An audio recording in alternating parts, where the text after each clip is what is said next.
और इस समय एक बार फिर से प्रभु यीशु मसीह को बहुत बहुत धन्यवाद देते हैं कि परमेश्वर ने हमें ये जीवन दिया और ये अवसर दिया कि आज हम उसके निकट आएं और अपने जीवन से उस महान परमेश्वर को धन्यवाद दें।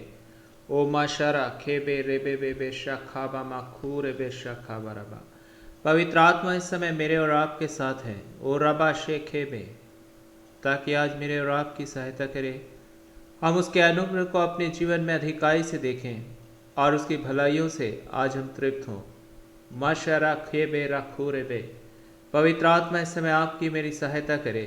लबा माशारा खाबा रबा शे खेबे, ताकि हम उसकी उत्तम बातों को जो उसने मेरे लिए आपके लिए रखा है, रबा मामा शे खेबे रेबे शाखाबा, आप अधिकाई के साथ आज अपने जीवन में देखें। माशारा खेबे रबा बाशा खाबा मा, ओ रबा बाशे खेबे रबा शाखाबा।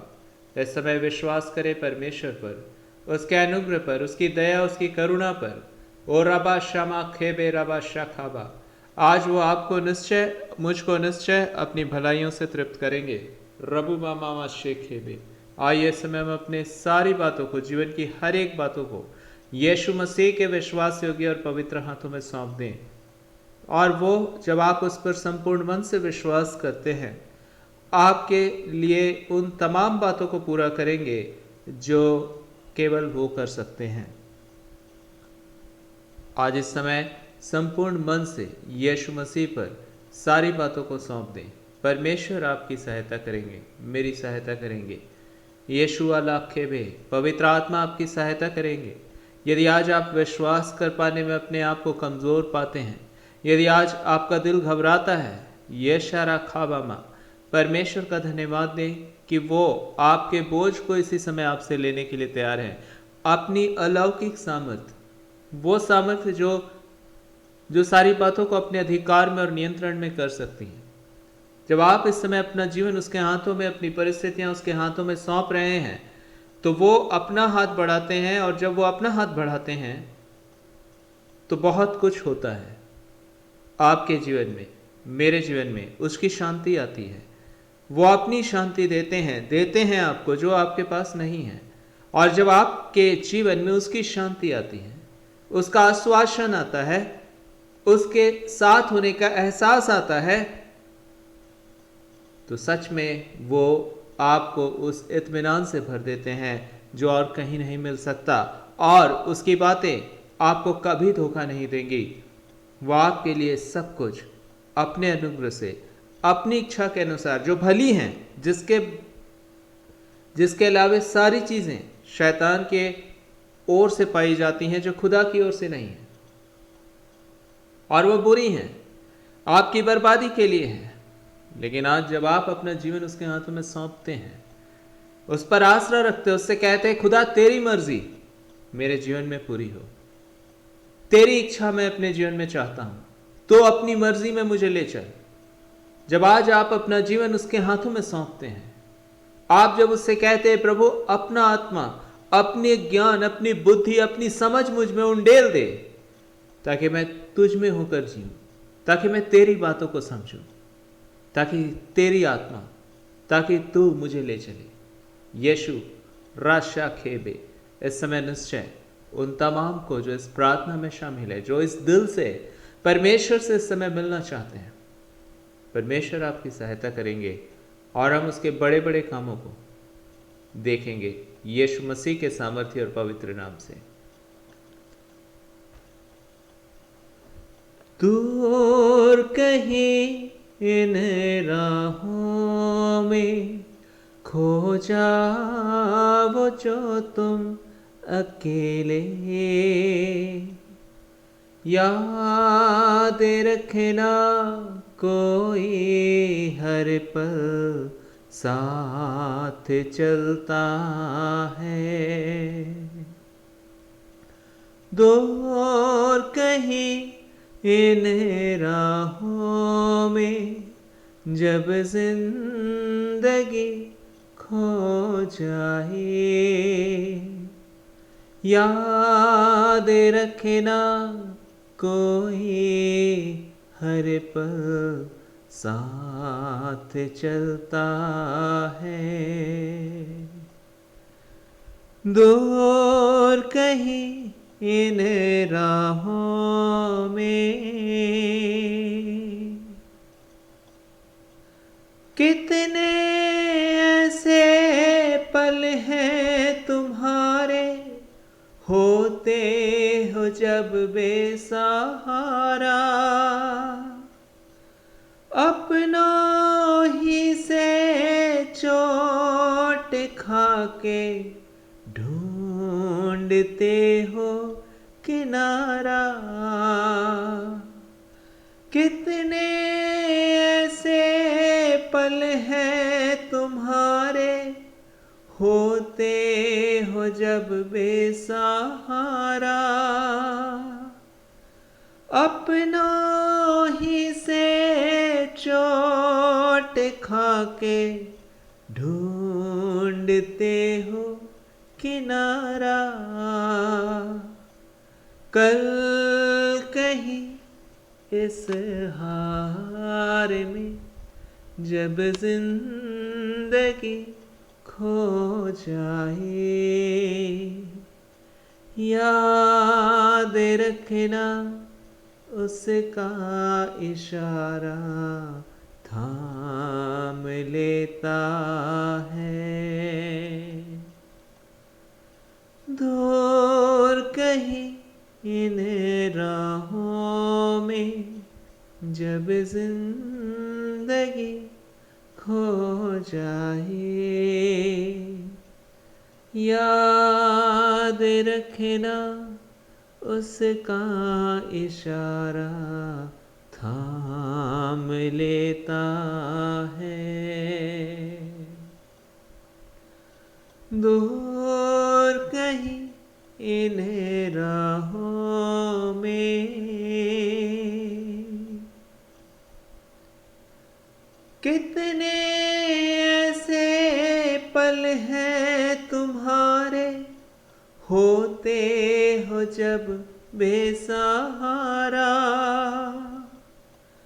अपनों ही से चोट खाके ढूंढते हो किनारा।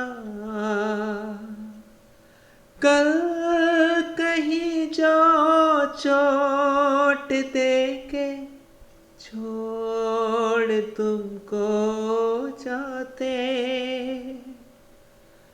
ढूंढते उन्हें आवाज देके थक के हार जाते। कल कहीं इस हार में जब जिंदगी खो जाए, याद रखना गम तुम्हारे यीशु सहता है। दूर कहीं इन राहों में जब जिंदगी खो जाए, याद रखना उसका इशारा थाम लेता है। दूर कहीं इन राहों में खो जाओ जो तुम अकेले, याद रखना कोई हर पल साथ चलता है। दूर कहीं इन राहों में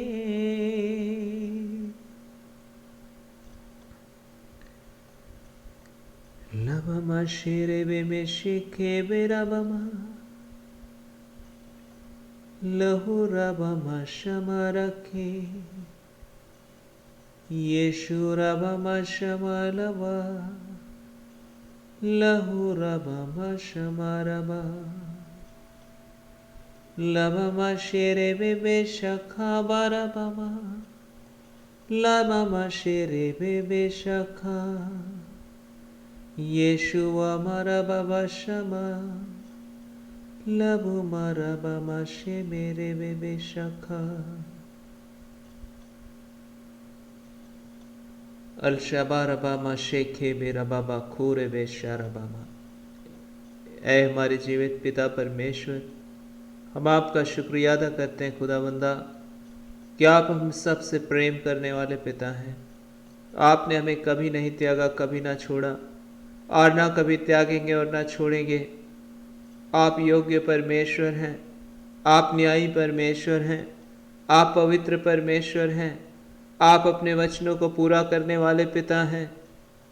आप अपना मदद का हाथ अपने अनुग्रह से हम में से हर एक की मदद के लिए बढ़ाते हैं, ताकि आज के दिन आपकी अगुवाई हम में से हर एक के जीवन में आए, ताकि खुदावंदा ये शालामामा शेरे बेखे आपकी इच्छा जो अत्यंत भली है हम सभी के जीवन में पूरी हो।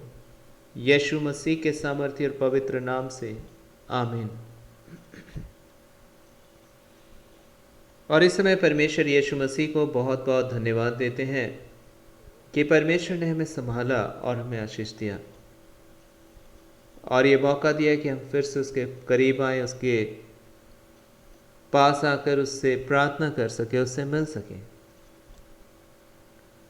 आज परमेश्वर का वचन जब हम देखते हैं तो प्रभु का वचन हम में से हर एक के लिए कहना चाहता है कि वो उसकी सामर्थ हमारे लिए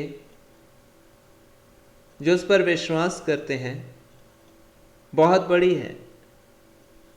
आप जो उस पर विश्वास करते हैं, आप जो उस पर विश्वास करते हैं और उसकी सामर्थ हमारी ओर जो विश्वास करते हैं कितनी महान है, उस शक्ति के प्रभाव के अनुसार, उस कार्य के अनुसार हमारी ओर जो आप और हम यीशु मसीह पर विश्वास करते हैं उसकी सामर्थ बहुत महान है।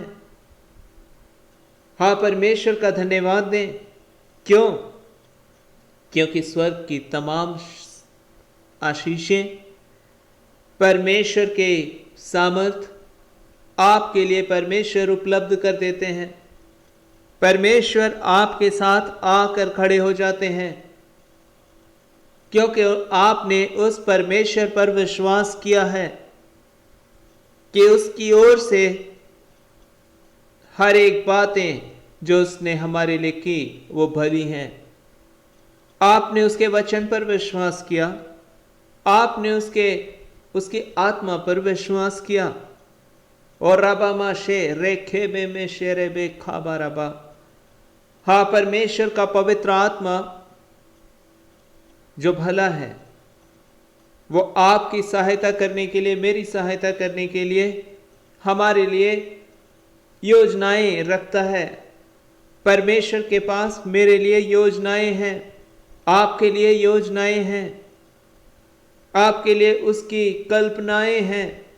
और प्रभु अपने वचन में कहते हैं वो कल्पना मेरे लिए, मेरे मन में जो तुम्हारे लिए है वो भली है। और परमेश्वर का धन्यवाद दें जब आज आप और हम बड़े वैसे हाल से गुजरते हैं जब हमें लगता है कि पता नहीं आने वाला वक्त कैसा है। परमेश्वर का धन्यवाद दें कि उसकी सामर्थ जब आप उस पर विश्वास करते हैं, उस विशेष कार्य के विषय में जो उसने उस क्रूस पर किया। एक वक्त था जब मनुष्य परमेश्वर से मिल नहीं सकता था सीधे तौर से। परमेश्वर चुनते थे कुछ एक लोगों को, क्योंकि खुदा के करीब आना मुश्किल ही नहीं, असंभव था। बाइबल में प्रभु का वचन कहता है इज़राइलियों में से परमेश्वर ने मूसा को चुना, हारून को चुना, जो खुदा के करीब जाते और तमाम इज़राइलियों के लिए दुआ करते थे। परमेश्वर उनके द्वारा बातचीत करते थे उन इजरायलियों से जो खुदा के करीब आ पाने में अयोग्य ठहरे थे। बाइबल में प्रभु का वचन कहता है, परमेश्वर के करीब जो भी आता था उसे बड़ी तैयारी करनी पड़ती थी। परमेश्वर ने उनके लिए विधियां ठहराई थी कि अगर वो ऐसे वस्त्र, ऐसी तैयारी के साथ अगर परमेश्वर के करीब ना आए, इस विधि के अनुसार वो ना आए, तो बाइबल में प्रभु का वचन कहता है,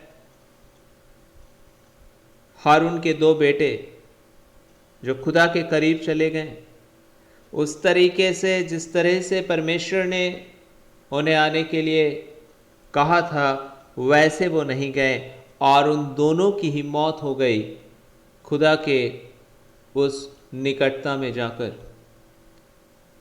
परमेश्वर की निकटता में मनुष्य नहीं जा सकता था, वरन उसकी पवित्र मंदिर में भी जाने के लिए, उसके पवित्र तंबू में जाने के लिए मनुष्य को तमाम तैयारियां करनी पड़ती थीं। बाइबल में प्रभु का वचन कहता है, उन्हें बलिदान करना पड़ता था ताकि वो अपने पापों के प्रति जो उन्होंने किए हैं बलिदान करे पहले, और उन्हें एक शुद्ध जानवर जो खुदा की ओर से उन्हें कहा गया था, वो उसे लेते, उसे शुद्ध अवस्था में, निर्दोष अवस्था में लिया जाता और उसको वो मारते।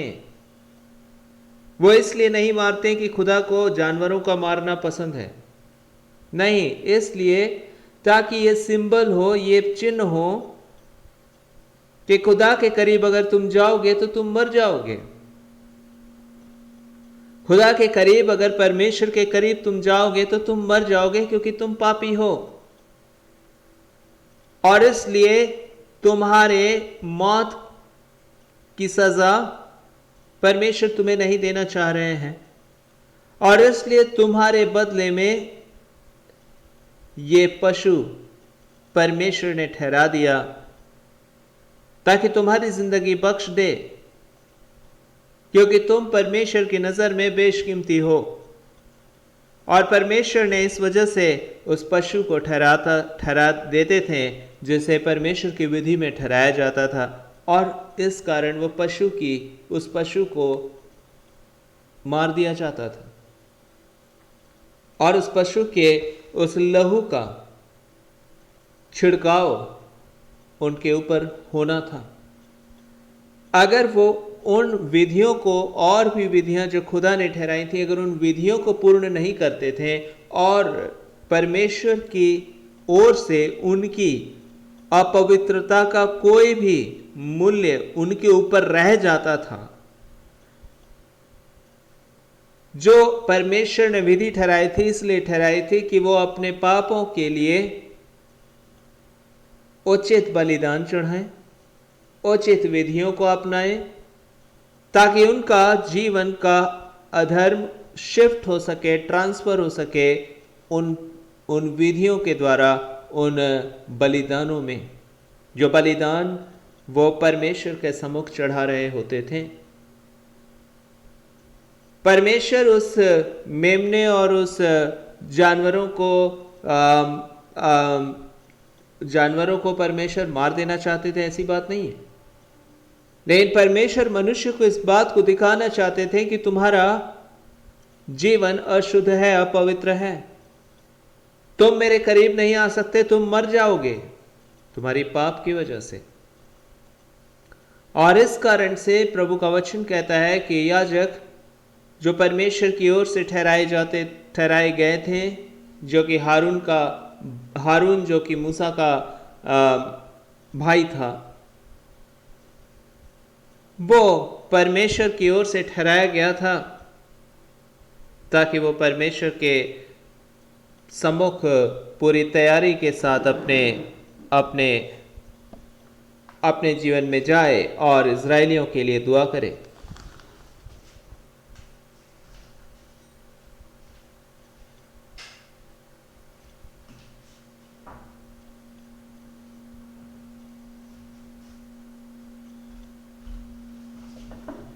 और हारून ही नहीं, हारून के बेटे भी परमेश्वर की ओर से ठहराए गए थे कि हारून और उसका वंश परमेश्वर के ओर से इस कार्य के लिए नियुक्त किया गया था। और हारून के दो बड़े बेटे थे जो परमेश्वर के सम्मुख इस कार्य के लिए जाते हैं। परमेश्वर के सम्मुख का अर्थ है कि परमेश्वर ने जो एक तंबू ठहराया था जहां वो परमेश्वर की आराधना, परमेश्वर से प्रार्थना करने के लिए जाते थे और परमेश्वर की उपस्थिति वहां परमेश्वर देते थे। और जब वो परमेश्वर की उपस्थिति में गए हारून के दो बड़े लड़के, तो उनकी मौत हो गई।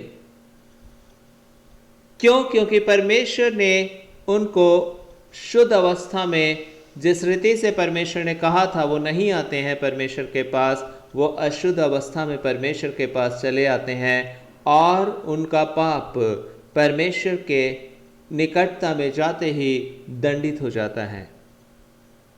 परमेश्वर पवित्र है और कोई भी परमेश्वर के करीब नहीं जा सकता। बाइबल में ऐसी बहुत सारी घटनाएं हैं जहां परमेश्वर की उपस्थिति जिस जगह पाई जाती, जिन बातों में पाई जाती, यदि कोई उसे छू भी दे तो वो मर जाता था। राशामा खे रेबे शेरेबे खेबे में शाखाबा। आज परमेश्वर ये शबारा खेबे, बाइबल में प्रभु का वचन कहता, परमेश्वर इजराइलियों के साथ रहते थे। क्यों? क्योंकि उनके पूर्वज अब्राहम ने परमेश्वर की आज्ञाकारिता को, परमेश्वर की बातों को समझा था, विश्वास किया था, उसके साथ वो चलना चाहता था और परमेश्वर ने उसे आशीष दी थी और उससे वादा किया था कि मैं तेरे वंश को आशीष दूंगा। और इसलिए परमेश्वर ने उसके आने वाले पीढ़ियों में मूसा को चुना, जिसने परमेश्वर की बातों को और भी डिटेल में जाना। परमेश्वर ने उसे व्यवस्था दिया और तमाम लोगों को बताया कि खुदा के करीब अगर तुम्हें आना है तो तुम्हें शुद्ध होना जरूरी है। और इसलिए परमेश्वर का वचन कहता है कि आप और हम भी परमेश्वर की जो अत्यंत सामर्थी है उसकी मदद पा सकते हैं। इजराइलियों के सामने अन्य कोई देश नहीं टिक पाता था। क्यों? क्योंकि परमेश्वर की उपस्थिति उनके साथ थी। बाइबल में प्रभु का वचन कहता है जिस स्थान पर आज इजराइल है उस जगह 7 ऐसी जातियां पाई जाती थीं जो अत्यंत बलिष्ठ थे, जिनकी ऊंचाई पेड़ों के समान थी और उनका सामना एक आम इंसान नहीं कर सकता था। और प्रभु का वचन कहता है उन 7 जातियों के अलग अलग देश थे, अलग अलग राजा थे और वो लगभग 32 राज्यों में वहां पाए जाते थे। 32 राजा थे और प्रभु का वचन कहता है परमेश्वर ने उन 32 राजाओं को इजराइलियों के सामने खत्म कर दिया, क्योंकि वो पाप के परिपूर्ण, पाप से भरे हुए थे, जिंदगी जीते थे। और खुदा का कानून आ जाता है जब मनुष्य पाप में जी रहा होता है। हाँ, वो मनुष्य पाप की दशा में पाए जाते थे और परमेश्वर ने उन्हें नाश किया। और परमेश्वर ने इसलिए इजराइल को, अब्राहम के वंश को उस जगह में बसाया। और जब अब्राहम को परमेश्वर ने ये बातें वादे दिए थे कि मैं तेरे वंश को इस स्थान पर बसाऊंगा, उससे हजारों सालों बाद परमेश्वर का वचन कहता है कि अब्राहम का पोता जो कि याकूब था, जिसका नाम परमेश्वर ने इजराइल रखा, वो मिस्र आ जाता है। और मिस्र में लगभग 400 वर्षों में इजरायली वहां रहते हैं और वहां एक बड़े संख्या में परमेश्वर बहुत आशीष उन्हें देते हैं और वो एक देश के रूप में बनते जा रहे थे। वो एक बहुत ही बड़ी जाति के रूप में तैयार हो जाते हैं। जबकि अब्राहम का पोता जब अपने लोगों के साथ आया तो वो लगभग 70 लोग थे अपने वंश में। लेकिन 400 वर्षों के दौरान परमेश्वर ने उन्हें एक बड़ी जाति के तौर पर उस खानदान को बना दिया। और परमेश्वर ने उतने दिनों में उन देशों को, जो कि पहले से जहां आज इज़राइल है वो कनान इलाका कहलाता था, उस इलाके में पहले से बहुत सारी जातियां, 7 जातियां रहती थीं। और परमेश्वर ने अपने समय पर मूसा की अगुवाई में, जो एक इज़राइली था, तमाम इज़राइलियों को मिस्र से फिर से निकाला और कनान की ओर ले गए। और मूसा के बाद यहोशू के द्वारा कनान में उन्होंने प्रवेश किया। और जब उन्होंने कनान में प्रवेश किया, वह इज़राइल जाति जो अब्राहम का वंश था, उसके पोते याकूब, जिसका नाम परमेश्वर ने इज़राइल रखा था, वो अब एक जाति बनकर उस 32 राजाओं को परमेश्वर उनके सामने खत्म करते हैं। और कनान देश आज इज़राइल देश के रूप में बदल गया। परमेश्वर ने उस पहाड़ियों से भरे देश को, जहां दूध और मधु की धाराएं बहती हैं, जहां की जल के सोते पाए जाते हैं, परमेश्वर ने उसे अब्राहम के वंश को दे दिया। लेकिन उसके बावजूद भी इज़राइली परमेश्वर के करीब नहीं जा सकते थे, क्योंकि बाइबल में प्रभु का वचन कहता है कि एक मनुष्य, एक भी इंसान खुदा के करीब नहीं जा सकता, क्योंकि वो अधर्म में पैदा होता है, पाप के साथ अपनी माता के गर्भ में पड़ा होता है, और वो एक पापी इंसान के तौर पर ही पैदा होता है। और इसलिए आप और हम, जब मैं बहुतों के जीवनों को देखता हूं, बहुत लोग मुझसे कहते हैं, ये तो बहुत अच्छा आदमी है, इसके लिए प्रार्थना करो, इसने कोई झगड़ा नहीं किया, ये बहुत सीधा साधा है, और ये आज मुसीबत में है, ये आज बीमार है। लेकिन आपको पता है बाइबल क्या कहती है उस इंसान के लिए, या मेरे लिए, या आपके लिए, और किसी के लिए भी, हर इंसान के लिए? कोई भी धर्मी नहीं, एक भी नहीं। आप किस इंसान को देखते हैं, आपको लगता है ये तो बड़ा सीधा साधा अच्छा आदमी है, ये तो बहुत सीधी सादी अच्छी स्त्री है। लेकिन प्रभु का वचन कहता है एक भी धर्मी नहीं, कोई भी नहीं।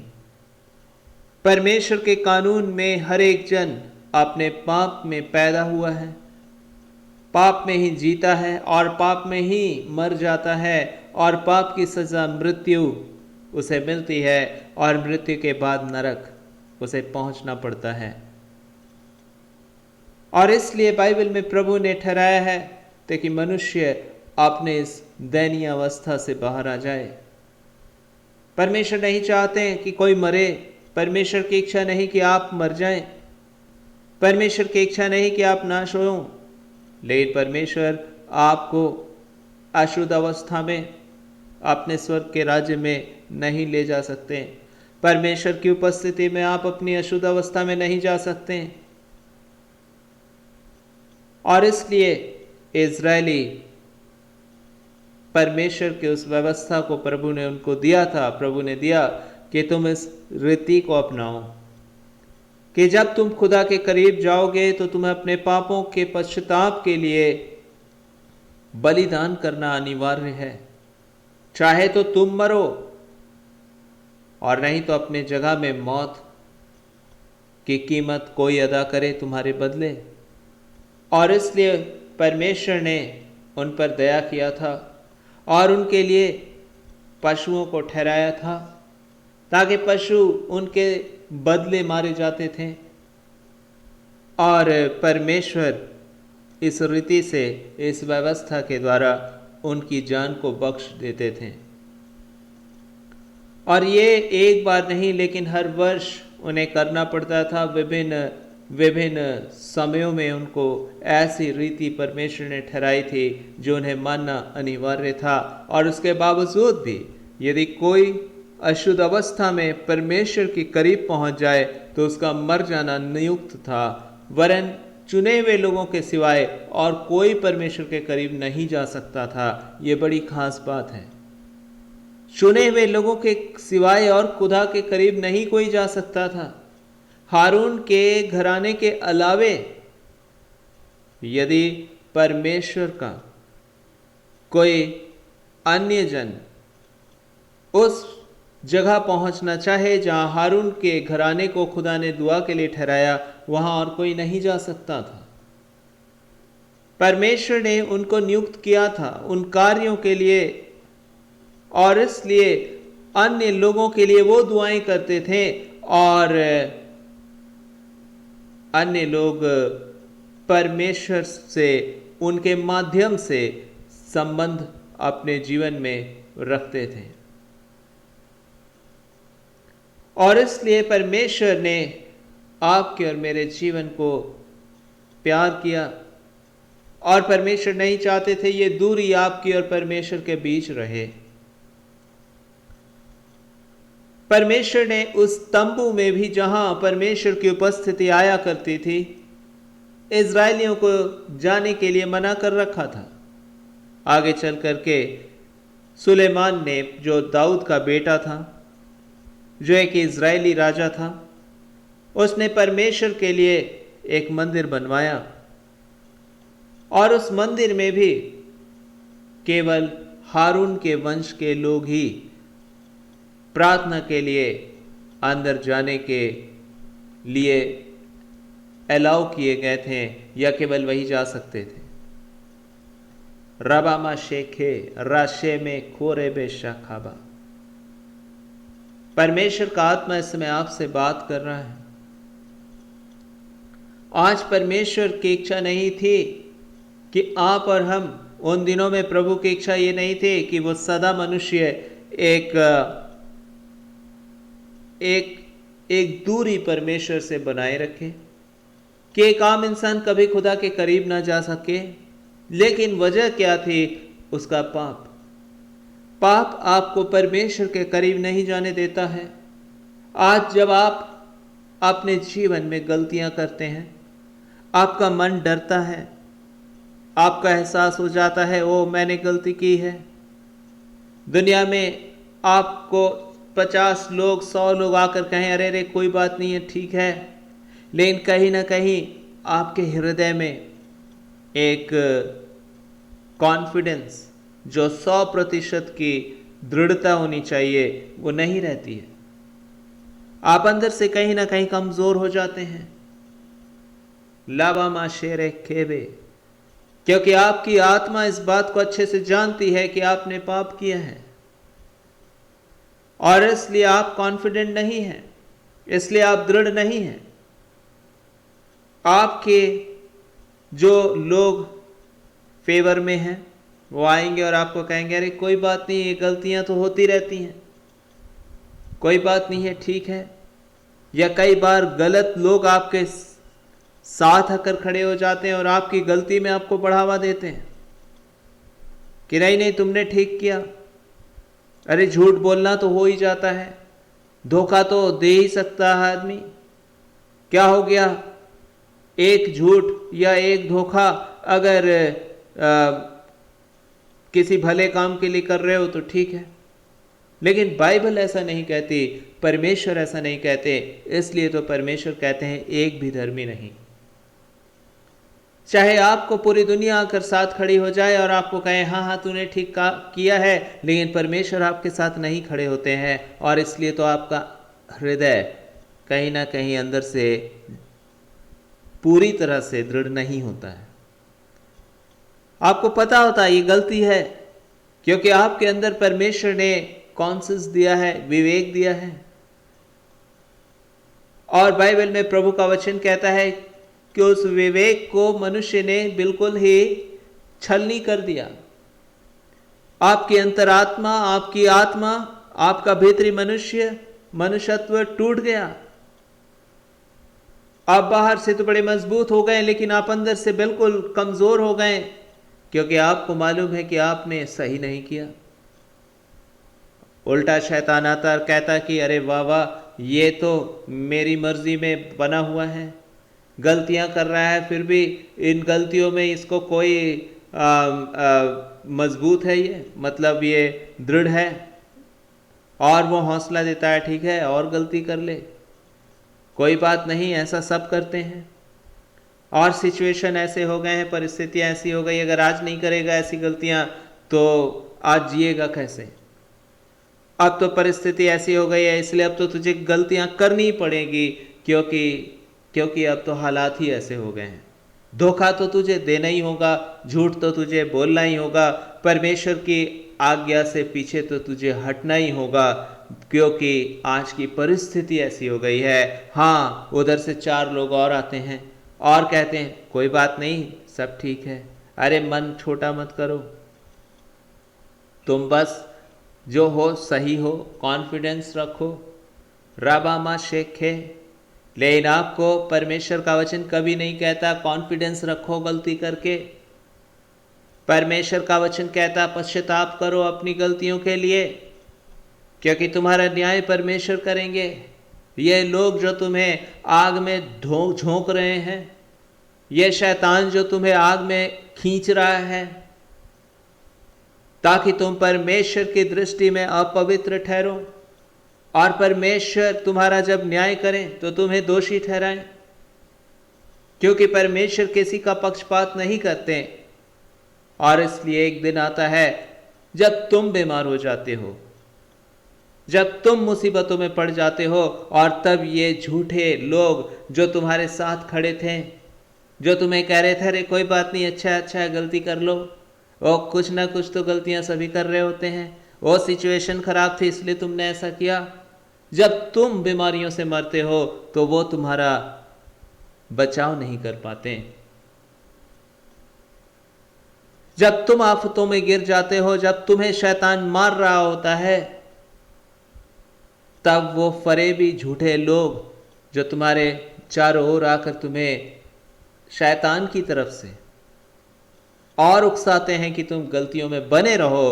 तुम देखते हो कि तुम तड़प रहे हो, तुम देखते हो कि तुम बीमार हो गए हो, तुम देखते हो कि तुम्हारा भविष्य अंधकार से भर गया है, तुम देखते हो तबाही, परेशानी, लेकिन उसके बावजूद शैतान और दुष्ट लोगों को भेजता है और तुम्हें कहता है कोई बात नहीं, तुम बहुत अच्छे हो, ओ हम तो खुदा के लोग हैं, हम तुम्हें कह रहे हैं कि तुम बहुत अच्छे हो। जब हमने कह दिया तो सब ठीक है, लेकिन क्या ठीक है? रबा मा शेखे, ओ तुम तो बस मेरे पास आते रहो, मेरी बातें सुनते रहो। याद रखें, न्याय परमेश्वर के हाथों में है। आपके पक्ष में कौन है और आपके विपक्ष में कौन है, ये बातें मायने नहीं रखती, लेकिन आप परमेश्वर के रास्ते पे हैं या नहीं, यही मायने रखता है। यदि आप परमेश्वर के रास्ते में पाए जाएंगे, आप आशीष पाएंगे, लेकिन यदि आप परमेश्वर की दृष्टि में अशुद्धता के साथ, चाहे आपके साथ पूरी दुनिया खड़ी हो जाए, लेकिन आपके पक्ष में परमेश्वर कभी नहीं खड़े होंगे, क्योंकि परमेश्वर पवित्र है। ओ रबामा शे राखेबे में, ओ राखाबामा शाराबा खेबे रबा। हारून जिसे परमेश्वर ने याजक बनाया था, उसके बड़े 2 बेटे गए थे अशुद्ध अवस्था में परमेश्वर के पास, और वो मर गए। आप कहेंगे वो हारून का बेटा था, परमेश्वर का तो उस पर दया हो जाना जरूरी था, छोटी मोटी गलतियां तो हो जाती हैं बच्चों से। रबा मा शेखे रेबे में शेखे बे, नहीं, परमेश्वर किसी अपवित्रता को स्वीकार नहीं करते। आज परमेश्वर का आत्मा इसलिए मुझसे और आपसे बातचीत करना चाहता है। आज ये ना देखे कि कौन आपके पक्ष में है, कौन आपके विपक्ष में है, कौन आपके साथ है, कौन आपको झूठी बातों में, गलत बातों में हौसला अफजाई कर रहा है। आज पूरी दुनिया में देखें, लोग दल बल एक हो जाते हैं ताकि परमेश्वर की बातों में वो अपने आप को नहीं पाते, लेकिन फिर भी वो संसारिक बातों में अपने आप को मजबूत करने की कोशिश में लगे रहते हैं और अचानक एक दिन दंड का दिन आ जाता है। अचानक एक दिन न्याय का दिन परमेश्वर जो अवसर आपको प्रत्येक सांस दे रहे होते हैं कि बेटे आज भी वक्त है अपनी जिंदगी को परमेश्वर की दृष्टि में ठीक कर। आप देखते नहीं नहीं अभी भी मैं ठीक हूं इसलिए क्योंकि मैं ठीक हूं, नहीं तो क्या खुदा मुझे जिंदगी देंगे? नहीं, खुदा ने इसलिए आपको नई जिंदगी दी है कि आप ठीक हैं, लेकिन खुदा ने इसलिए आपको जिंदगी दी है ताकि आप ठीक हो जाएं, अपना रिश्ता परमेश्वर के साथ ठीक करें, अपने जीवन में अपने भीतरी मनुष्यत्व में परमेश्वर के साथ सही रिश्ते में आए। जब आप गालियां देते हैं, जब आप अपशब्द कहते हैं लोगों को, जब आप परमेश्वर की दृष्टि में उसकी अनाज्ञाकारिता में जीवन को जीते हैं, परमेश्वर हर एक बातों का हिसाब रखते हैं। रबामा शेखे रेबे में शेरे बेखेबे। आज ये हाल हर एक जाति और धर्म में पाया जाता है। मसीही जो यीशु मसीह को जानने वाले लोग हैं वो कहते हैं कि आना हमारे घर दुआ करना, क्योंकि हमारा प्रियजन बहुत बीमार है।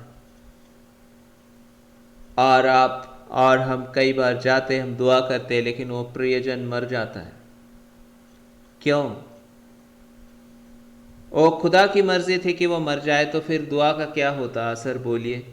नहीं, खुदा की कभी भी मर्जी नहीं है कि परमेश्वर के लोग लंबी बीमारियों में तड़पते हुए श्रापित मनुष्य की तरह मरे। यीशु मसीह ने इसलिए नहीं क्रूस पर अपना जीवन दिया, और यीशु मसीह ने इसलिए कोड़े नहीं खाए कि आप एक लंबे बीमारी में तड़पते रहें। आज मैं आपसे पूछना चाहता हूं, क्या दाऊद लंबी बीमारी में मारा गया? क्या अब्राहम लंबी बीमारी से मारा गया? क्या इसहाक लंबी बीमारी से मारा गया? क्या याकूब लंबी बीमारी में मारा गया? नहीं, परमेश्वर ने उन्हें आशीष दिया। लेकिन आज उन्होंने दीर्घायु पाया और अपनी इस पृथ्वी के पूर्ण किया हुआ जीवन उन्होंने जिया, और उसके बाद वो प्रभु के पास चले गए। क्या मूसा लंबी बीमारी में मारा गया? नहीं, वो तो 120 वर्ष की आयु में भी उसका ना पौरुष का बल घटा, ना ही तो उसकी आंखें धुंधली हुई। वो परमेश्वर की उपस्थिति में क्योंकि चलता था। जब आप परमेश्वर की उपस्थिति में रहेंगे, जब आपका आत्मा परमेश्वर की दृष्टि में, जब आपका मन परमेश्वर के दृष्टि में सही रीति से चल रहा होगा, परमेश्वर के दृष्टि में, ना कि आप अपनी दृष्टि में, तो आप बीमारियों में नहीं जाएंगे, तो आप एक लंबी आयु जिएंगे, लेकिन अच्छे स्वास्थ्य के साथ। क्योंकि बाइबल में प्रभु का वचन कहता है अच्छा स्वास्थ्य परमेश्वर की ओर से वरदान है। लेकिन आगे प्रभु का वचन कहता है कुटिल मनुष्य, कुटिल जो पाप के जीवन को जीता है, जो अपने आप को, अपने अंदर बुराइयों को रखता है। और परमेश्वर का वचन कहता है वो व्यक्ति, कुटिल इंसान अपनी आधी आयु तक भी जिंदा नहीं रहते। आप कहते नहीं 60 साल में तो मरा है, वो लंबी आयु तो थी। खुदा ने इंसान के लिए 120 वर्ष की आयु निर्धारित की है। आपको जानना होगा कि आज के दिन भी लोग हैं जो कि 120 की आयु में पहुंच रहे हैं। दीर्घायु परमेश्वर देते हैं। बाइबल में प्रभु का वचन कहता है, भजन संहिता उसके 91 अध्याय और उसके अंतिम पदों को जब आप पढ़ेंगे, वहां लिखा है कि मैं उसको दीर्घायु से तृप्त करूंगा और अपने किए हुए उद्धार का दर्शन दिखाऊंगा। क्यों? क्योंकि उसने मेरे नाम को जान लिया है, क्योंकि उसने मुझसे स्नेह किया है, इसलिए मैं उसे दीर्घायु से तृप्त करूंगा। हाँ, परमेश्वर अपने लोगों को 60 साल की उम्र में मरने के लिए नहीं बुला लेते। हाँ, परमेश्वर ज़रूर हर एक के जीवन का समय खुदा की ओर से है, लेकिन एक बात अच्छे से जाने, खुदा की ओर से ये नहीं है कि आप बीमारियों में मरे। परमेश्वर की इच्छा ये नहीं है। वो तो बच्चा मर गया, उसका क्या दोष था बोलिए? 5 साल की उम्र भी नहीं थी उसकी, वो मारा गया। बाइबल में साफ साफ प्रभु ने कहा हुआ, परमेश्वर पीढ़ी पीढ़ी को दंड देते हैं। परमेश्वर आने वाली पीढ़ियों को भी दंड देते हैं, उनके पुरखाओं की सजा आने वाली पीढ़ियों को मिलती है। और इसलिए सुनामी में, बड़ी बड़ी आपदाओं में छोटे छोटे बच्चे भी मारे जाते हैं, और बड़ी बड़ी आपदाओं में छोटे छोटे बच्चे भी जिंदा रह जाते हैं। क्यों? क्योंकि खुदा जानते हैं कि उनके पूर्वजों ने परमेश्वर की दृष्टि में कैसा जीवन जिया। जब आप परमेश्वर के रास्ते पर चलेंगे, आपको परमेश्वर इस पृथ्वी पर भी दीर्घायु की जिंदगी देंगे, और वो भी उस वरदान के साथ जिसमें प्रभु का वचन लिखा है कि अच्छा स्वास्थ्य परमेश्वर की ओर से दान है। जरूरी नहीं कि आपको संसार के सारे लोग कहें हाँ ये बहुत अच्छा है, बहुत अच्छा है, बहुत अच्छा है। आप देखें, बहुत सारे लोग कहेंगे ये बहुत अच्छा है, इसके लिए प्रार्थना करो क्योंकि ये मर रहा है बीमारी से। राबामाशे रेखेबे में सबसे पहले उस बहुत अच्छे आदमी को कहिए कि अपने पापों को माने, ताकि यीशु मसीह उसके पापों को क्षमा करे। मत कहें ओ मैं बड़ा धर्मी हूं इसलिए आया हूं, मैं प्रार्थना करूंगा तो सब ठीक हो जाएगा। जब तक परमेश्वर न क्षमा करे और जब तक मनुष्य अपने पापों से क्षमा ना मांगे, आपकी प्रार्थनाएं नहीं काम करेंगी। परमेश्वर दया है, दया करने वाले परमेश्वर है, लेकिन परमेश्वर की इच्छा है कि मनुष्य अपने गुनाहों की सजा से फिरे, अपने पाप से फिरे। परमेश्वर ने बाइबल में सदा एक ऐसा उपाय रखा है कि इंसान बच सकता है। पहले समय में खुदा ने ठहराया था कि जानवरों को बलिदान चढ़ाया जाएगा और इंसान की जान बख्शी जाएगी। उस इंसान को मरना है, लेकिन जानवर उसके जगह में मारा जा रहा है। लेकिन खुदा नहीं चाहते थे कि ये चीज, ये सिलसिला चलता रहे, और इसलिए परमेश्वर ने एक वक्त नियुक्त किया था कि वो खुद आएंगे इस दुनिया में, और वो जो इंसान के बदले जानवर मारा जाता था, उसके स्थान पर वो खुद अपनी जिंदगी कुर्बान करेंगे। और जब उन्होंने अपनी जिंदगी इस दुनिया में आकर यीशु के नाम से कुर्बान किया, तो बाइबल में प्रभु का वचन कहता है, प्रेरितों के काम उसके 20 अध्याय और उसके 28 वचन में, परमेश्वर ने तुम्हारा छुटकारा सोने और चांदी से नहीं किया, लेकिन अपना लहू तुम्हारे लिए परमेश्वर ने बहाया। आप कहेंगे क्या परमेश्वर का लहू है? नहीं, परमेश्वर तो आत्मा है, लेकिन परमेश्वर ने आपके और मेरे लिए शरीर धारण किया, लहू धारण किया, और किसी इंसान की मदद से नहीं, क्योंकि मरियम कुंवारी थी, कोई पति नहीं था उसका उस वक्त जिसके द्वारा यीशु जन्म ले रहे थे। यीशु के अंदर कोई आदमी का खून नहीं था, लेकिन पवित्र आत्मा ये शालामामा शेखे, पवित्र आत्मा देह धारण कर रहा था। परमेश्वर का आत्मा देह धारण कर रहा था, और वही देह यीशु के नाम से इस पृथ्वी पर हमारे बीच था। और इसलिए बाइबल में प्रभु का वचन कहता है कि वचन देहधारी हुआ। हाँ, वो आदि में जो परमेश्वर थे, वही परमेश्वर अब हमारे बीच देह धारण कर चुके थे, और वही देह धारण हमारा शरीर उन्होंने धारण किया, क्योंकि हम मनुष्य हैं और हम मनुष्यों ने पाप किया है। और इसलिए परमेश्वर का धन्यवाद दें, परमेश्वर ने वो इंतज़ाम आपके लिए मेरे लिए कर दिया कि आज यदि आप पाप करते हैं तो हमारे लिए एक क्षमा का रास्ता है। लेकिन किन के लिए? उनके लिए नहीं जो अपने पाप को दबाए बैठे रहते हैं कि कोई बात नहीं, मैंने तो पाप किया, वो सिचुएशन में हो गया था, वो ऐसा था ना इसलिए, क्योंकि मैं खुदा की बात। अच्छा देखिए ना, वो पास्टर साहब ने कह दिया है कि तुम ठीक हो तो फिर ठीक हूँ मैं। आपने क्या पास्टर साहब को पूरी बात बताई कि मैंने क्यों पाप किया? ओ, पास्टर साहब को मैंने बताया था और उन्होंने कहा कि नहीं ठीक है। वो एक इंसान है, वो कह रहा आपको ठीक है, लेकिन खुदा आपके न्यायी हैं, परमेश्वर आपके न्यायी हैं, परमेश्वर आपके मन को जांचने वाले परमेश्वर हैं। और इसलिए वो पादरी साहब जब आपके लिए प्रार्थना करते हैं तो कुछ नहीं होता है, आप नई नई बीमारियों से ग्रसित हो जाते हैं, क्योंकि आपका मन परमेश्वर की दृष्टि में शुद्ध नहीं है। और इसलिए आपके लिए चाहे पूरी दुनिया के पादरी मिलकर प्रार्थना करने लगें तो भी कुछ नहीं होगा, क्योंकि आपने परमेश्वर के साथ अपना रिश्ता नहीं ठीक रखा।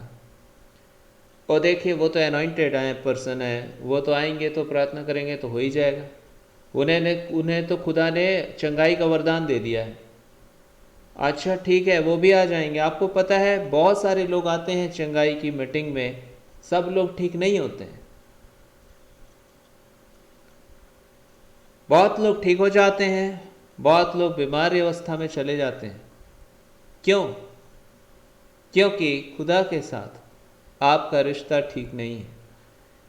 ओ, आप प्रार्थना करिए, आप कहते हैं कि कैंसर भी ठीक हो गया, ओ आप कहते हैं कि आपकी माता के घुटने टूटे, बिल्कुल ही खराब हो गए थे, वो भी ठीक हो गया। आपके भाई का ऑपरेशन थिएटर्स में बिल्कुल कंडीशन बुरा था, लेकिन खुदा ने उसको चंगा कर दिया, सारे रिपोर्ट्स चेंज हो गए, बिना ऑपरेशन का बंदा ठीक हो गया। ये सब तो चमत्कार है। इसका मतलब आप प्रार्थना करेंगे तो जरूर कुछ ना कुछ हो जाएगा। देखिए, मनुष्य से कुछ नहीं हो सकता, परमेश्वर से सब कुछ हो सकता है, ऐसा प्रभु का वचन कहता है। जो अपना मन परमेश्वर के साथ ठीक करता है उसके जीवन में परमेश्वर की आशीषें आती हैं और ठहर जाती हैं। लेकिन जो अपना मन परमेश्वर के साथ ठीक नहीं करता है, परमेश्वर उसके जीवन में आशीष देने के लिए आते हैं, लेकिन उसके मन कुटिलता से भरा होता है और वो अपना मन ही ठीक नहीं करना चाहता। वो तो शैतान के खेमे में बैठा रहता है और वो कहता है कि खुदा मुझे बरकत दे देंगे। खुदा तुम्हें नहीं बरकत दे सकते हैं, क्योंकि तुम शैतान के गोद में बैठे हुए हो। हाँ, तुम ऊपर से एक नाम तुम्हारा हो सकता है मसीह, लेकिन तुम्हारे काम, तुम्हारा मन क्या परमेश्वर के साथ है? अगर तुम्हारा मन परमेश्वर के साथ नहीं है तो याद रखो कि तुम्हारी जिंदगी में परमेश्वर की भलाइयां तुम नहीं देखोगे। तुम्हारा मन परमेश्वर के साथ अगर नहीं है तो एक और अच्छी बात समझो, मेरा मन भी परमेश्वर के साथ नहीं, लेकिन मेरे मन के लिए मैं परमेश्वर से दुआ करता हूं कि खुदा तू मेरे मन को सही रास्ते पर ले आ। मैं अपने मन के लिए दुआ करता हूं कि खुदा मेरे मन के गुनाह से मुझे तू बचाए रख। हे खुदा, तू मुझे खुद की निकटता में रख। ओ खुदावंदा, मेरे मन में ये जो बुराई है मैं इसे मानता हूं, तो इसे क्षमा कर दे। और इसलिए बाइबल में प्रभु का वचन कहता है, कोई धर्मी नहीं है, ना मैं हूं ना आप हैं, लेकिन यदि मैं या आप या कोई भी अपने गुनाहों को मानता है और अपने गुनाहों की क्षमा के लिए परमेश्वर से दुआ करता है और फिर उसी गुनाह को दोबारा नहीं करना चाहता है, तो परमेश्वर उसे माफ करते हैं। नहीं तो अगर क्षमा कोई चंगाई पाने के लिए 2 मिनट की मैं क्षमा मांग रहा हूँ प्रभु। अच्छा, आप कितने देर में चंगा कर देंगे? मैं तो तुम्हें तुरंत चंगा कर दूंगा।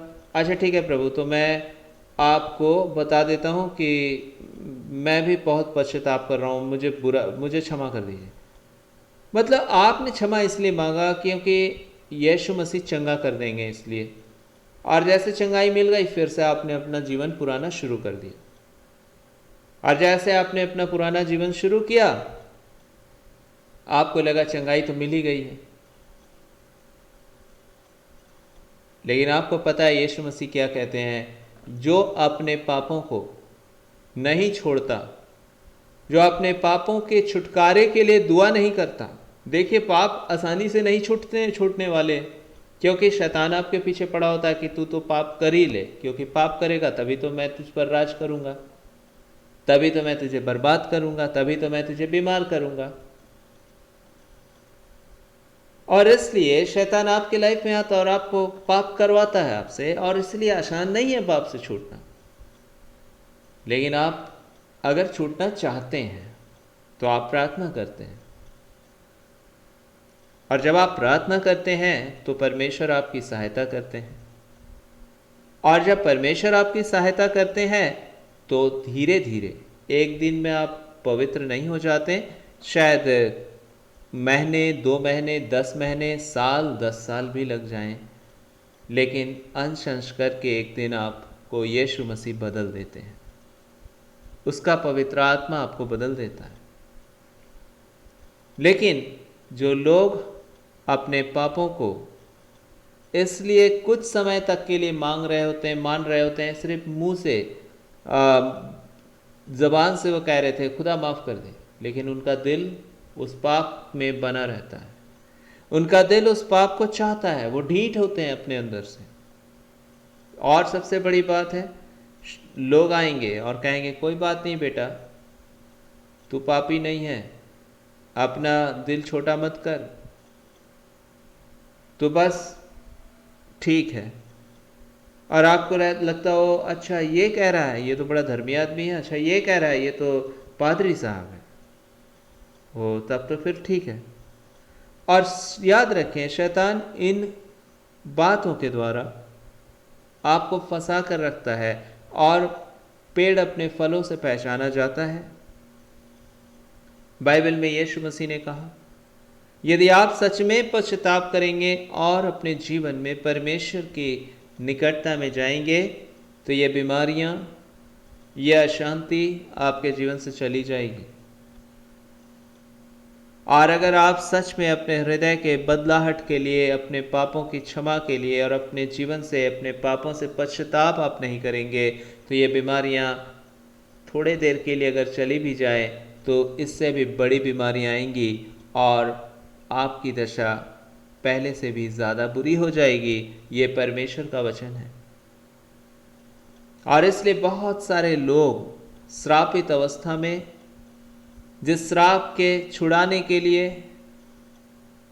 पहले जानवर बलिदान किए जाते थे, बाद में यीशु आए और यीशु ने अपनी ज़िंदगी कुर्बान कर दी, ताकि मनुष्य अपने हर एक पाप के दंड से छूट जाए, हर एक श्राप से छूट सके।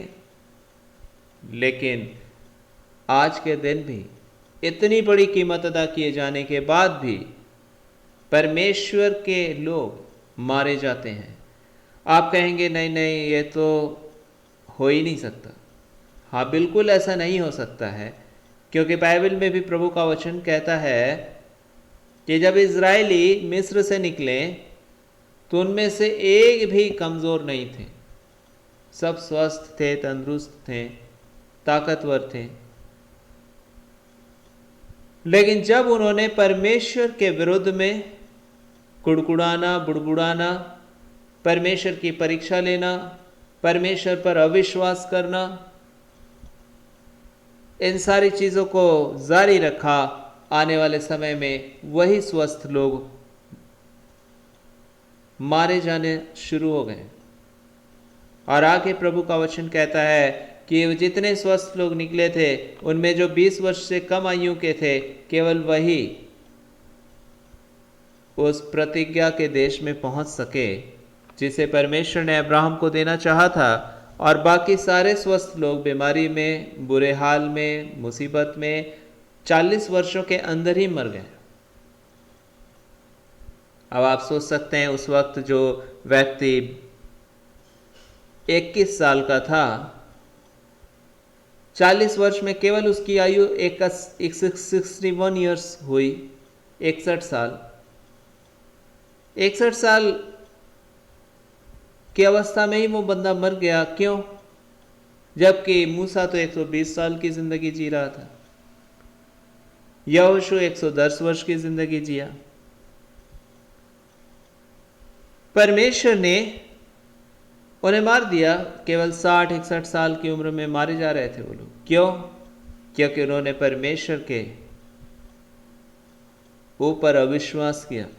परमेश्वर की बातों में उन्होंने अपने आप को बनाए रखना ना चाहा।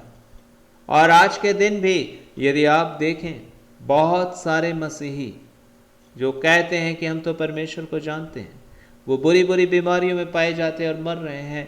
क्या परमेश्वर की ओर से है ये? नहीं, शैतान की ओर से है। और शैतान कैसे राज करता है? अनाज्ञाकारिता जब आप परमेश्वर की करते हैं, जब आप पाप करते हैं,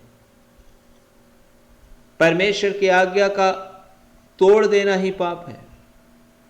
आप कहेंगे हवा ने क्या गलती की थी? एक फल ही तो खाया था और अपने पति को भी दिया था, और वो भी बुरे और भले ज्ञान के वृक्ष का फल था।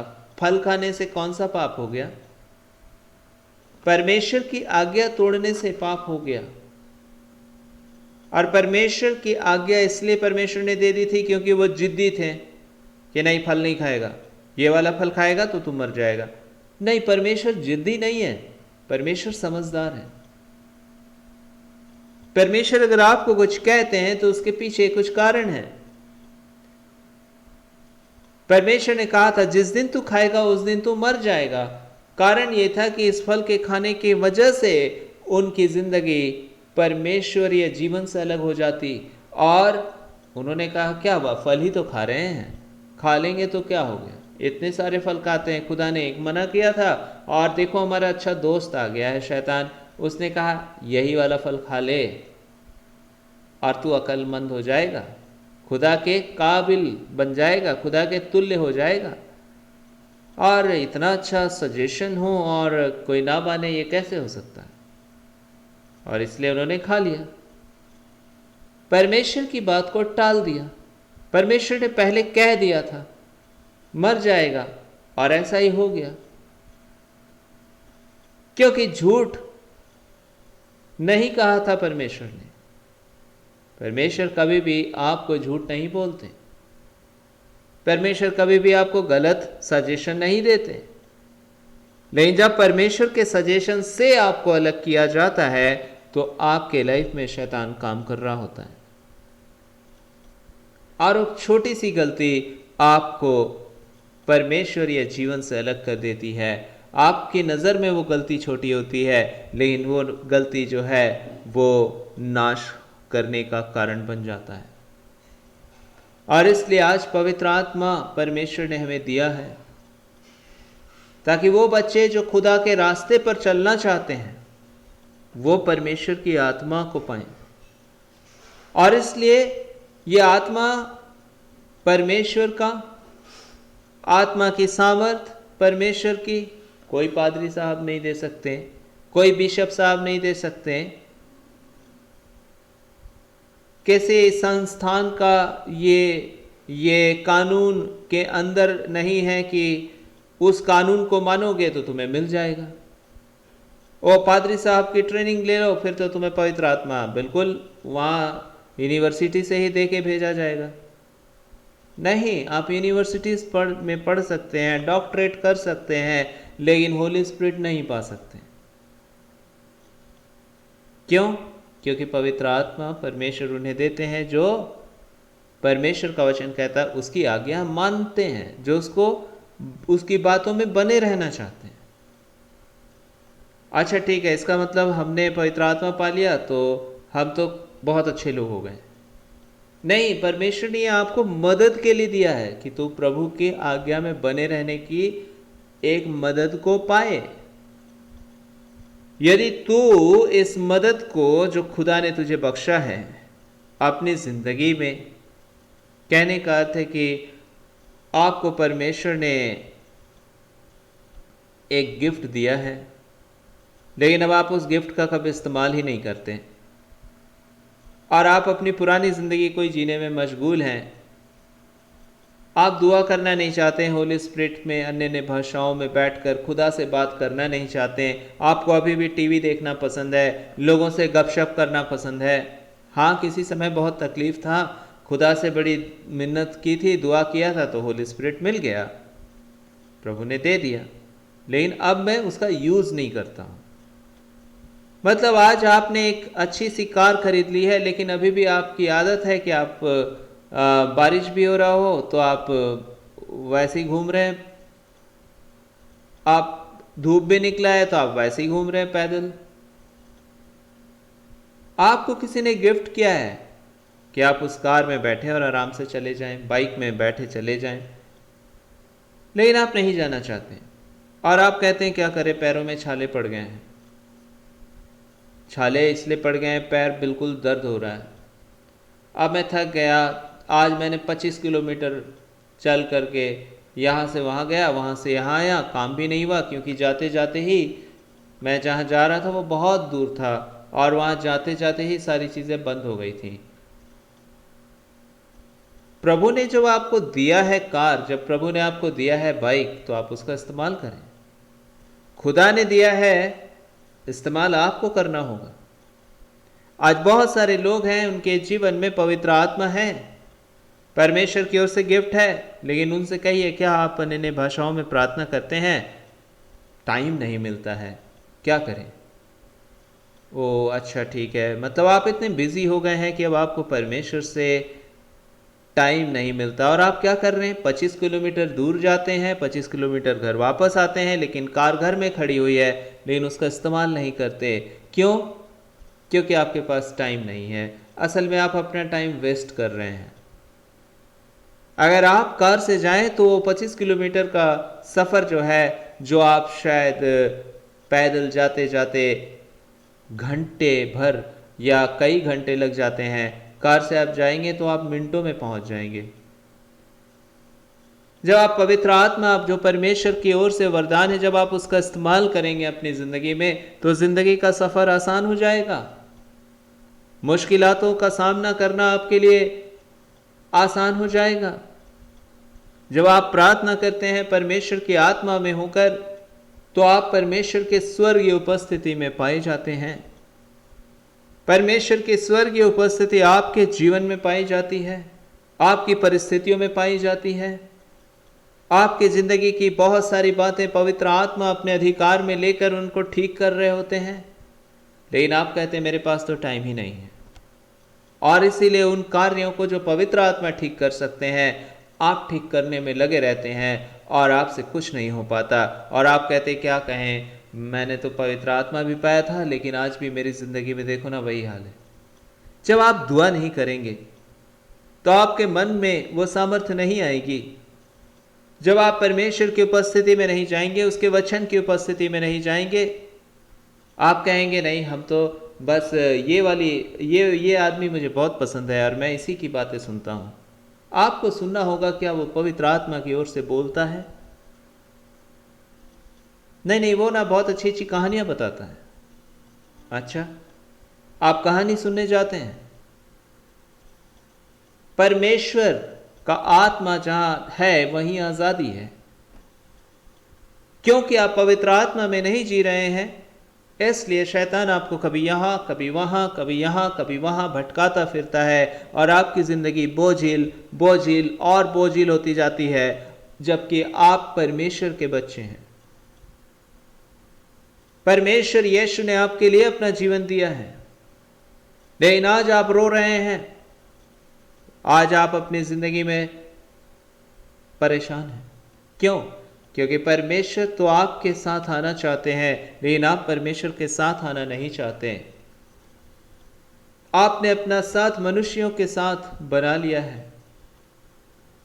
परमेश्वर ने जब इस्राएलियों को कहा, परमेश्वर ने कहा कभी भी तुम अपने आसपास की जातियों के समान मत बनना, तुम इंसानों की तरह मत बन जाना जिनकी जिंदगी में परमेश्वर का आत्मा का काम नहीं है।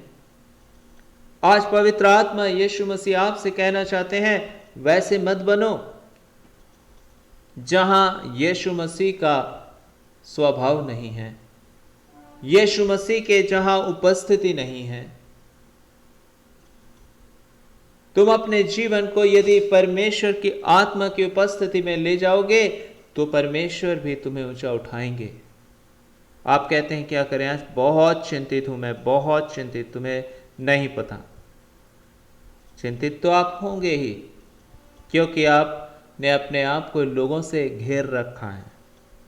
शरीर बीमारियों से घिरा है, मन चिंताओं से घिरा है और भविष्य अंधकार से घिरा है, क्योंकि शैतान ने चारों ओर घेर रखा है। और कुछ समय के लिए हम गाते हैं कि प्रभु मेरा सहायक है।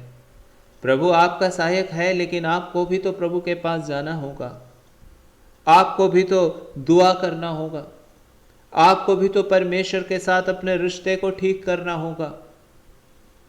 उसकी सहायता जब तक आप अपने जीवन में नहीं लेंगे, वो आपकी सहायता करने के लिए तैयार है, लेकिन आप उसकी सहायता लेना नहीं चाहते, आप उसकी आज्ञा मानना नहीं चाहते। और राबा शेख खेबे, कब तक?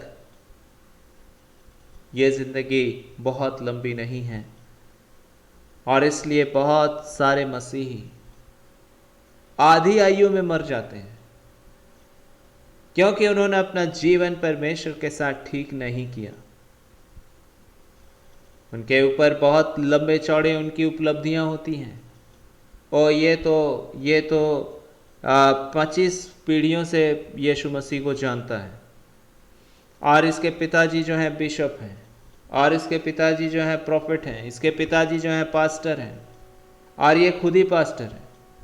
लेकिन क्या है, आधी आयु भी नहीं रही और कुटिलता की जिंदगी जीते हुए इंसान मारा गया। रबामा शेखे, बीमारियों से मारा गया, तबाही में, चिंताओं में। आज इस समय पवित्र आत्मा आपसे मुझसे बातचीत करना चाहता है। यीशु मसीह ने बहुत बहुत बड़ी कीमत अदा की है आपके लिए, इसलिए नहीं कि आप ऐसी तबाही की जिंदगी को जिएं, लेकिन इसलिए ताकि आप 100% की जिंदगी को जिएं। लेकिन ये जिंदगी तभी आपको मिलती है जब आप उसकी उपस्थिति में जीते हैं, जब आप उसके वचन में जीना चाहते हैं, जब आप कहते हैं कि मुझे 100 लोगों की सहमति की जरूरत नहीं है,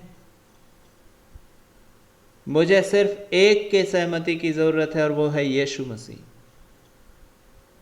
अगर पूरी दुनिया भी मेरे साथ न चले, फिर भी यीशु मेरे साथ है, तो मैं उसी रास्ते पर जाऊंगा। मैंने अपने रिश्ता यीशु से सही रखना चाहा है, मैं यीशु की बातों को सुनकर उसके मार्गों में चलूंगा, चाहे मुझे इसके लिए पूरी दुनिया से एक विरोध को देखना पड़े, चाहे मेरा नुकसान हो, चाहे मेरा फायदा हो, लेकिन मैं यीशु के बातों में कायम रहूंगा। जब आप ये प्रार्थना करेंगे, जब आप ये जीवन जिएंगे, रबा मा शेखे रोबा शेखेबे पाखा राबा मा शेरे बे खेबे, पवित्र आत्मा आपके जीवन में आ जाएगा आपकी सहायता के लिए। पवित्र आत्मा आपके जीवन में आ जाएगा आपकी सहायता के लिए। जब आप परमेश्वरीय जीवन को जीना चाहेंगे, जब आप परमेश्वरीय रास्ते में चलना चाहेंगे, जब आप परमेश्वर की इच्छा में बने रहना चाहेंगे, तो परमेश्वर की सहायता आपके जीवन में आएगी। और जब परमेश्वर की उपस्थिति आपके साथ साथ होगा, परमेश्वर की उपस्थिति आपके साथ साथ परमेश्वर जब चलेंगे, उस समय आप जल से होकर गुजरेंगे, लेकिन वो आपको डुबा ना सकेगी। आप आग से होकर गुजरेंगे, वो आपको जला न सकेंगी। लोग कहेंगे ओ इसकी ज़िंदगी तो बिल्कुल ही तबाह हो गई है, अब हम तो कह रहे थे, 100 लोगों ने मिलकर इसको समझाया था, लेकिन ये तो है खुदा खुदा खुदा। रबा माशे रेखेबे। 100 लोग कहाँ गायब हो जाते हैं जब इंसान ऑपरेशन थिएटर के अंदर रहता है? कोई नहीं जा पाता। कौन बचाता है? खुदा। जब डॉक्टर कह देते हैं हम इसका कुछ नहीं कर सकते हैं, कौन बचाता है? खुदा। तो फिर हम इन 100 लोगों की क्यों परवाह करें? हम क्यों इस दुनिया की परवाह करें और इनकी परवाह करके हम यीशु मसीह को क्यों छोड़ दें? रबामा शेखे रे खे बे में शेरे बे। और इसलिए इस दुनिया के पैसे जब काम नहीं आते, जब इस दुनिया का इलाज काम नहीं आता, जब इस दुनिया के सोच काम नहीं आते, जब इस दुनिया के लोग काम नहीं आते, जब इस दुनिया के लोगों की दुआएं काम नहीं आती, तो मेरा यीशु के साथ वो रिश्ता काम आता है। वो राशे रेखे बे, वो पवित्र आत्मा काम आता है और वो मुझे स्वस्थ रखता है, वो मुझे जीवन देता है। जब मैं जल से होकर गुजरता हूँ वो मुझे डुबा नहीं पाती, जब मैं आग से होकर गुजरता हूँ वो मुझे जला नहीं पाती। रा शेखे रे बे में शेखे और राखू रे बे शेरे बे में खे बेराबा। वो मेरे लिए सब कुछ पूरा करता है। चाहे मैं घोर अंधकार से भरी हुई तराई में चलूं तभी मैं हानि से न डरूंगा, क्योंकि तू मेरे संग संग रहता है। रोमामा शेखे रे खेबे में राबामा शाखा राबा। जब आप परमेश्वर के साथ होंगे तो आपके लिए सारी बातें मिलकर भलाई को उत्पन्न करेंगी, वरना आप कितनी भी कोशिश कर लें एक भी भलाई आपके जीवन में रहेगी नहीं, क्योंकि शैतान आपके जीवन में कुछ भला नहीं करता, परमेश्वर की भलाइयों को चुराने के लिए केवल आता है। और आज मेरे ऊपर निर्णय है, मुसीबतों को देखकर खुदा के साथ रहूं या भाग जाऊं। आपके ऊपर यही है निर्णय लेना। मेरे साथ कोई आए ना आए, मैं खुदा के साथ रहूं या भाग जाऊं। आपका अंतरात्मा इस बात को जानता है कि जब आप परमेश्वर के साथ रहते हैं तो आपके अंदर परमेश्वर की शांति होती है, और जब आपके अंदर कुटिलता पाई जाती है तो आप अंदर से अशांत होते हैं। और इसलिए कुटिल इंसान अपनी आधी आयु में जिंदा नहीं रहता, लेकिन जो खुदा के साथ होते हैं, राखे बे में शेरे बे खूरे बे शाखाबामा बारा खूरे बे शाराबा खाराबा बाखा मामा शेले बे बेराबामा खूरे बे। पवित्र आत्मा कहता है क्योंकि उसने मुझसे स्नेह किया है इसलिए मैं उसे दीर्घायु से तृप्त करूंगा और अपने किए हुए उद्धार का दर्शन दिखाऊंगा। हाँ, ये परमेश्वर का वचन है। भजन संहिता 91 अध्याय और उसके आखिरी पदों को पढ़ लें। परमेश्वर ने वचन दिया है, जब आप उससे प्यार करते हैं सारी बातों से बढ़कर, इसलिए नहीं कि मेरा भला हो जाएगा इसलिए मैं प्रभु के पीछे चलूंगा, नहीं, मेरा चाहे भला ना हो फिर भी मैं प्रभु के पीछे चलूंगा क्योंकि मैं परमेश्वर से प्यार करता हूं। राशे खे राबामा खे। जब आप परमेश्वर से प्यार करते हैं तो परमेश्वर के दिल को छूता है। वह हर बात जो आपकी जिंदगी की दुआएं बनकर उसके पास पहुंचती हैं। लेकिन जब आप परमेश्वर से प्यार नहीं करते और अपने मतलब को पूरा करने के लिए उससे मांगते रहते हैं तो आपकी दुआएं वहां पहुंचती हैं, लेकिन परमेश्वर समझ जाते हैं कि ये सिर्फ मुझे धोखा देने के लिए बड़ी बड़ी बातें कर रहा है, लेकिन इसका मन मुझसे लगा हुआ नहीं है। और इसलिए चाहे ये दुआ करे चाहे इसके लिए 1000 दुआ करे, मैं जानता हूं ये झूठा है, ये कुटिल है, और वो अपनी आधी आयु तक भी जिंदा नहीं रहते। क्या परमेश्वर चाहते हैं कि आप मर जाएं अपनी आधी आयु में? बिल्कुल नहीं।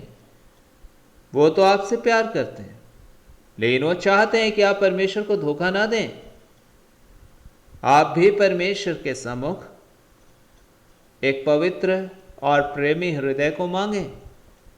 एक ऐसा हृदय जो परमेश्वर को चोट पहुंचाए नहीं, लेकिन ऐसा हृदय जो परमेश्वर से प्यार करे, जो परमेश्वर की बातों से प्यार करे, जो परमेश्वर की बातों को समझे। जब आप ऐसा हृदय परमेश्वर से मांगेंगे तो आपकी जिंदगी में परमेश्वर का काम होगा, और जब परमेश्वर का काम होगा तो वो अद्भुत होगा, आशीषित होगा। और तब प्रभु का वचन कहता है, तेरे दाहिने 1000 गिरेंगे, तेरे बाएं 10,000 गिरेंगे, लेकिन वो तेरे करीब ना आएगा। क्यों? क्योंकि खुदा के दिल के साथ आप, उसकी नजर में आप हैं, उसकी निगाहों में आप हैं। राखेबे में राबामा शेरे खेबे, और इसलिए आपके डेरे के निकट कोई विपत्ति नहीं आएगी। क्यों? क्योंकि खुदा की नजर आप में लग गई है, क्योंकि खुदा ने पहचान लिया है कि ये मेरा बेटा है, मेरे लिए जीता है। तो क्या मैं इसे विपत्तियों में मरने दूंगा? बिल्कुल नहीं। क्या मैं इसके ऊपर बीमारियों को आकर इसके ऊपर राज करने दूंगा? बिल्कुल नहीं। क्या शैतान को मैं इसकी जिंदगी सौंप दूंगा? बिल्कुल नहीं। ये मेरा है, ये प्यार करता है मुझसे, मैं इसे कभी नहीं छोड़ूंगा। धन्यवाद हो यीशु मसीह का, जो वादे के पक्के हैं, जो कहते हैं मैं तुझे कभी नहीं छोड़ूंगा, मैं तुझे कभी नहीं त्यागूंगा। हाँ, परमेश्वर का धन्यवाद दीजिए। आज इस समय अपने हृदय से दुआ करिए ताकि वो परमेश्वर आपके लिए सब कुछ पूरा करें। हर असंभवता संभव हो जाती है जब यीशु आपके साथ होते हैं। जितनी बातें आपके विरोध में हैं मायने नहीं रखता, क्योंकि उनका कोई मूल्य ही नहीं। यीशु जो हमारे साथ है, कोई फर्क नहीं पड़ता। राशे में रखेबे, जब यीशु हमारे साथ है बाकी सब कुछ ठीक है। क्या इस समय हम प्रार्थना ना करें धन्यवाद के साथ उस यीशु मसीह को? क्या हम उस यीशु मसीह से बात ना करें? क्या हम आज उस यीशु मसीह को धन्यवाद ना दें? क्या आज हम यीशु मसीह से दुआ ना करें कि खुदा ऐसा अनुग्रह कर कि हमारा दिल तुझ में बना रहे और तुझसे कभी भी दूर ना जाए, और तुझसे हम भटके नहीं, लेकिन तुझ में हम कायम रह सकें। और रशे में खे बाखूरे बेशा, अपनी पवित्र आत्मा की मदद से तू ऐसा होने दे पिता। जब आप ये दुआ करेंगे, जब आप ये दुआ करेंगे, यीशु की उपस्थिति में आप बने रहेंगे, और उसी उपस्थिति में, उसकी निकटता में ही आनंद की भरपूरी है। उसके दाहिने हाथ में जीवन है, उसके बाएं हाथ में धन और महिमा है। वह आपको दीर्घायु से तृप्त करेगा, और यीशु मसीह एक दिन फिर आपको वहां रखेगा जहां वो रहता है, क्योंकि आप उससे प्यार करते हैं। हाँ, क्योंकि वह जानता है कि आप उसके साथ रहना चाहते हैं। अब वो जानता है कि दुनिया की बातों से कहीं बढ़कर आपको उसकी बातों का ध्यान है। वो जानता है आपको दिल से प्यार करता है वो, और आपके दिल को परखने वाला परमेश्वर है। और जब वो जान जाता है कि इसने मुझसे स्नेह किया है, जब आप यीशु से स्नेह करते हैं, प्यार करते हैं, तो यीशु मसीह आपसे कहते हैं जहां मैं रहूंगा वहां तुम भी रहोगे, क्योंकि तुम मुझसे प्यार करते हो। राबामा शेरे रे खेबे में। आइए इस समय हम प्रार्थना करें कि प्रभु हमें ऐसा दिल दे ताकि जहां यीशु रहे वहां हम भी रहना चाहें। जो यीशु कहे हम उसी को सुनना चाहें। हम यीशु के साथ अपनी जिंदगी को जिए, चाहे जो भी हो जाए, हम यीशु मसीह को कभी ना छोड़ें, और यीशु मसीह के साथ साथ हम अपनी ज़िंदगी को जीवन भर जी सकें, उसके प्यार में, उसकी उपस्थिति में, उसके साथ में। चाहे हमारा भला हो चाहे हमारा बुरा हो, हम उन बातों की कद्र ना करें, हम उन बातों का केयर ना करें, लेकिन हम ये केयर करें कि यीशु मुझे क्या कहते हैं। ओ रेशे खेबे राबामा शे रो खो रे बे में। और जब आप ऐसी जिंदगी जिएंगे तो यीशु मसीह आपके लिए सारी बातों को बदल देंगे, क्योंकि वो तो परमेश्वर हैं, वो तो प्रिय परमेश्वर है, वो प्रेमी पिता हैं। और रेखे में शेरे बे खाबा। आइए इस समय हम प्रार्थना करें, परमेश्वर हमारी सहायता करे। ओ रबामा शेखे रबामा शेखे रे बे शाबामा खूरे बे शेरे खेबे में शारा खाबामा। ओ पवित्र आत्मा, इस समय आप हमारे हृदय की सहायता करें प्रभु, ताकि ये हृदय आपके साथ एक हो सके। आपकी हर बातों में आपकी चाहत हमारी चाहत हो जाए और हमारी चाहत आपकी चाहत हो जाए। हम आपके वचन में आपके अनुसार आपकी आत्मा के द्वारा एक मन हो जाए आपके साथ। राबामा शेखे, और हमें ऐसा अनुग्रह दें कि हम आप में बने रहें और बढ़ते जाएं। ये शरा खूरे बे शेखे। परमेश्वर सारी बातों को आपके हाथों में सौंपते हैं, धन्यवाद देते हैं क्योंकि आप सब कुछ ठीक कर देंगे, क्योंकि आप हमारे साथ हैं। हमें मदद करें प्रभु कि हम आपके साथ रह सकें और कभी भी आपसे दूर न जाएं। आप हमारी मदद करें प्रभु। यीशु मसीह राबामा रे खेबे शारा खाबामा। हम सारी आदर महिमा आपको देते हुए ये प्रार्थना आपके नाम से मांगते हैं। दया से सुनिए और कबूल कीजिए, यीशु के नाम से, आमीन। आइए इस समय हम प्रभु की प्रार्थना एक साथ बोलें। ऐ हमारे पिता आप जो स्वर्ग में है, आपका नाम पवित्र माना जाए, आपका राज्य आए, आपकी इच्छा जैसे स्वर्ग में पूरी होती वैसे ज़मीन पे पूरी हो। हमारे प्रतिदिन की रोटी आज हमें दीजिए, जैसे हमने अपने अपराधियों को क्षमा किया वैसे आप भी हमारे अपराधों को क्षमा कर दीजिए। हमें परीक्षा में न लाइए बल्कि बुराई से बचाइए, क्योंकि राज्य, पराक्रम और महिमा सदा आपकी है, आमीन। सारी आदर महिमा प्रशंसा केवल प्रभु यीशु मसीह को देते हुए आज का ये प्रार्थना हम लोग यहीं समाप्त करते हैं। हम फिर से मिलेंगे परमेश्वर के आशीषों में और मिलकर उस महान परमेश्वर को शुक्रिया कहेंगे, यीशु मसीह के सामर्थ्य और पवित्र नाम से, आमीन।